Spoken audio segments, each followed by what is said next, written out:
Hey guys, welcome back to the Cult Classic Cage Show, and today we're going to have a little discussion because, well, the past 48 hours have been very interesting to say the least, and I have more questions than I do answers for you guys, I'm sorry to say. And look, I'm not an investigative journalist. I don't pretend to be. I'm just your average gamer that just really, I just want my video games to be fun and not include ideologically driven nonsense in them. And I think that the mass majority of gamers out here also feel exactly the same way. Now, for me personally, I started playing video games, having my first handheld, my first gaming platform being the Game Boy Color. I had that just prior to hitting the 2000s. And that 1998, 97 mark, I can't really say, I don't remember exactly, but that's when I started playing video games. And I've seen this insane shift over time when it comes to video games and what is allowed and what's not. And things have changed across the years, and things have been insane. And the one thing that's been extremely detrimental to gaming over the past 10 years has been, well, feminist frequency, gamergate, and everything involving that whole situation. Uh, what was put into question was integrity in journalism and in the gaming space. So, and that ended up becoming this giant explosion that has really put into question a lot of things in gaming and forced political ideology into the gaming space. And Anita Sarkeesian, as well as Zoe Quinn, are proprietors of this nonsense. And people thought that it went away. I mean, I made a video back last year celebrating that feminist frequency shit the bed. And we celebrated because that's a positive thing. But it seems as though there's a company that has loomed its head starting in 2018 called Sweet Baby Inc. And just to really get into Sweet Baby Inc. as a company, guys, this is their website. And I'm sure that some of you know of them.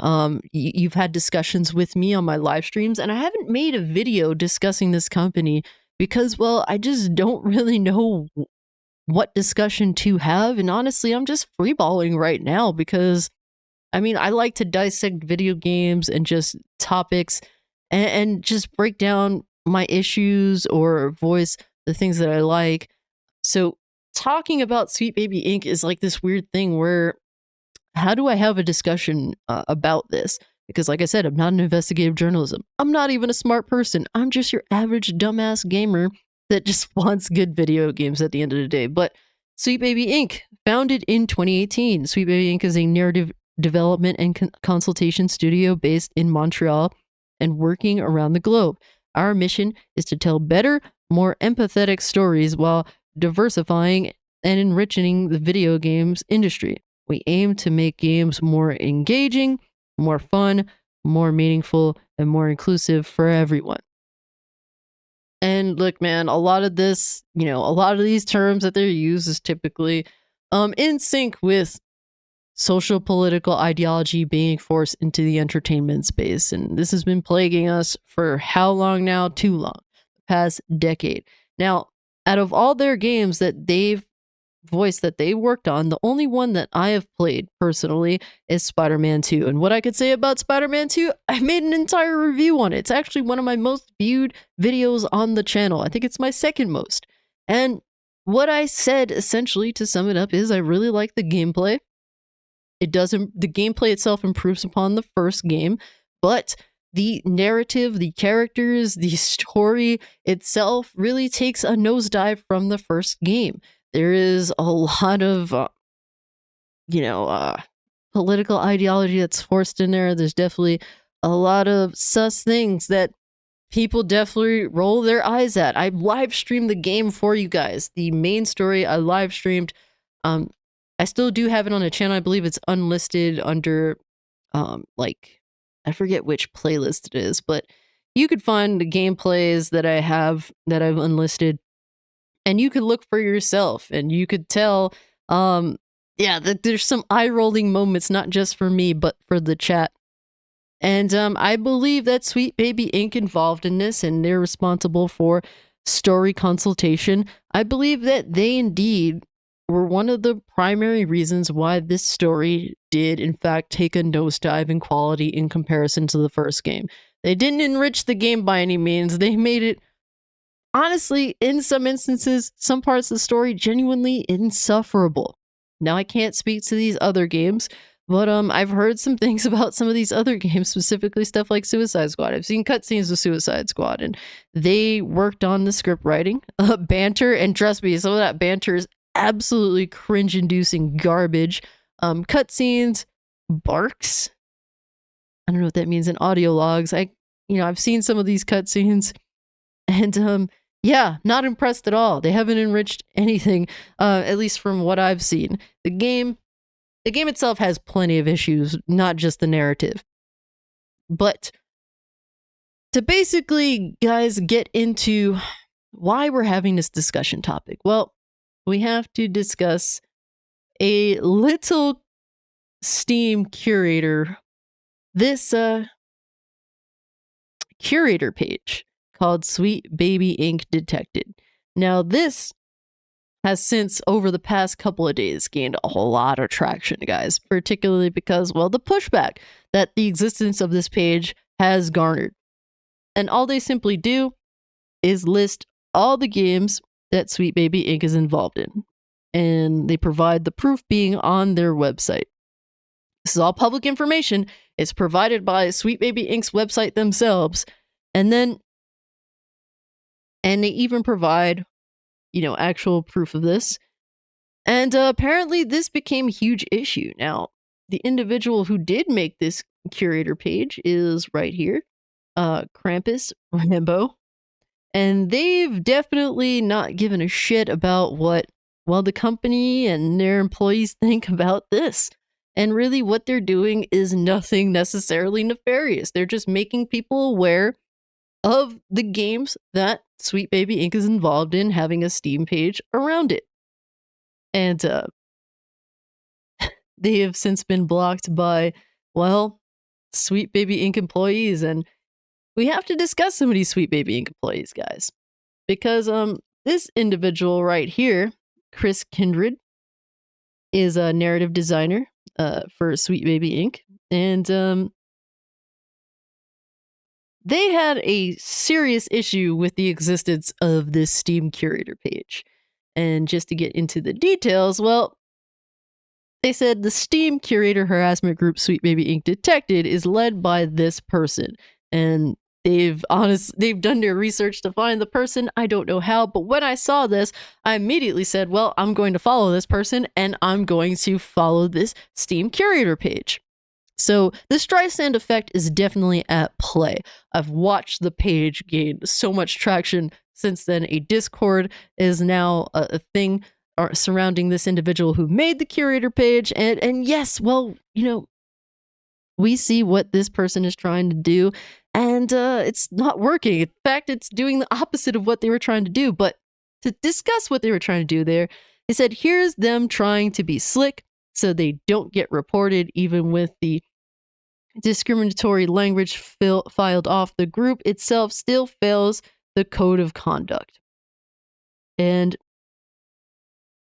really, there is nothing that says on the Steam code of conduct page that you indeed cannot list a group of games in which a specific company is involved in. And they said, anyway, report the fuck out of this group, the Steam curator page being present here, and report the creator since he loves his account so much. So clearly, this person is getting their followers on Twitter to mass report this individual's curator Steam page and their own actual Steam page. And it's clearly nefarious just because he loves his account so much. Report him and possibly have his account terminated by Steam itself. Thankfully, I hope, from what I've seen, Steam has not done this, but clearly this is malicious intent. I believe, what is this individual's name? Krampus has not said to go attack this group, the actual workers for Sweet Baby Inc. He has not done any of that. This person has indeed tried to get their followers to harass and possibly ruin this person's, their Steam, remove their Steam, or just basically, bro. You know how many games I have on Steam that I've purchased? I can't imagine getting mass reported and just losing everything. This is, the thing about Steam that I love about it is that they don't really adhere to the nonsense like Sony would with PlayStation or Xbox would. Those, they would cave and take your stuff away immediately. From what I've seen, and this is actually a great test for Steam to see what they would do in this situation. I will definitely be keeping tabs on this, but then we go on to another individual who is involved in this situation, because we have Felix at home at Lego Butts, and this person is indeed involved in Sweet Baby Inc., now consulting Sweet Baby Inc. And from what I've heard, this person actually has direct ties to Zoe Quinn. Now, look, man, I encourage you guys to do your own research. Like I said, I'm not an investigative journalist. I'm not here trying to steal other people's work. Go do your own research. I've listed people that definitely are discussing this stuff.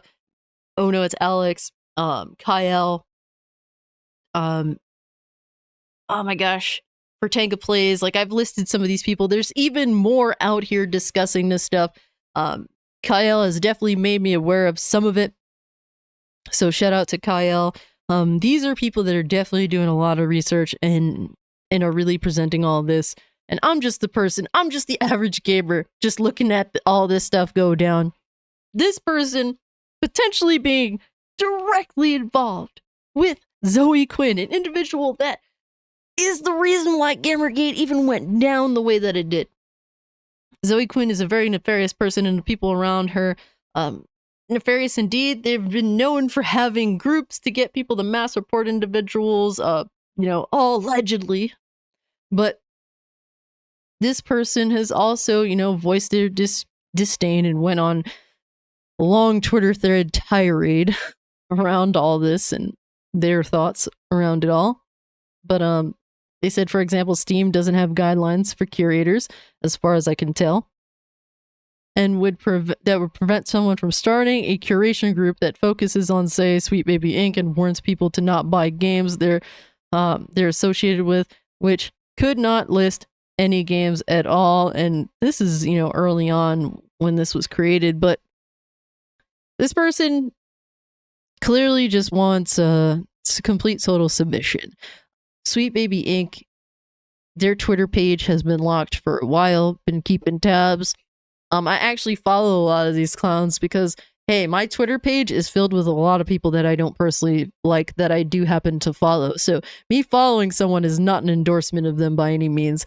Matter of fact, there's a lot of people that I don't like and don't endorse, but I do keep tabs on because at the end of the day, keep your friends close, but your enemies closer. So I do happen to follow some of the people that work for Sweet Baby Inc. And what I want to know is more, because it seems as though the past 24 hours have led to a lot of information coming out thus far. And you guys should definitely know about this too. That's why, man, any little bit of a contribution of the discussion does indeed help. I'm interested to know what you guys know. And overall, for me, Sweet Baby Inc. is a company that is pure cancer to the gaming industry. I want video games that are the artist's genuine interpretation of the game.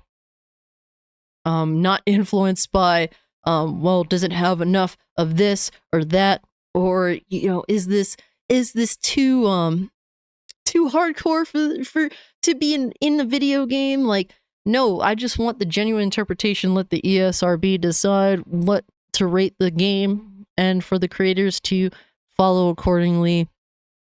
And for anything to get in between that, for influence, in regards to political ideology, all that to be involved, I don't want that. I don't want to see it at all.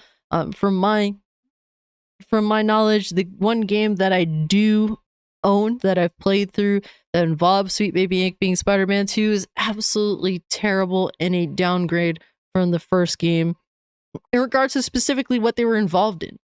These are people that endorse Latinx and have chosen to actually change Spanish, the language, and to basically force their ideology in gender, their gender ideology in an entire language that has existed for far too long. Okay, guys, so all that stuff is really bothersome to me. When people bring this Latin X conversation or Latin E, I don't know what all this stuff is. It absolutely infuriates me, being half Puerto Rican myself. And just to see this company have this insane influence, uh, they they're consulting with tons of companies in the industry, guys. We have Xbox Game Studios, EA, Valve themselves. Stuff like this is highly concerning to me. Square Enix, Ubisoft, Rocksteady, Sony Santa Monica. These are companies that are important to the industry, and they're being influenced. They're being influenced by this group, and it is problematic. And this is something that gamers don't want. And awareness definitely needs to be spread. That's why I'm here, telling you what I know and encouraging you to go find out more information, to give me more information. Let's educate each other on this, because guys, I'm just your average gamer, and I really feel as though the more people know about this company, the more people are going to side with us gamers and not this corporation that chooses to kind of hide in the shadows as they consult other companies on how their games should be. But yeah, guys, let me know what you think about this in the comment section down below. If you can, like the video, share the video, subscribe to the channel, follow me over on Twitter or Kick if you'd like to continue the conversation. Got a merch store, so definitely check that out if you so choose to. Is this Gamergate 2.0? I don't know, but from what I've seen going on the past 2 days alone, I'd say definitely keep your eyes open, because things, I think, are going to genuinely pop off in the very near future. But you guys, with all being said, I'm out. Peace.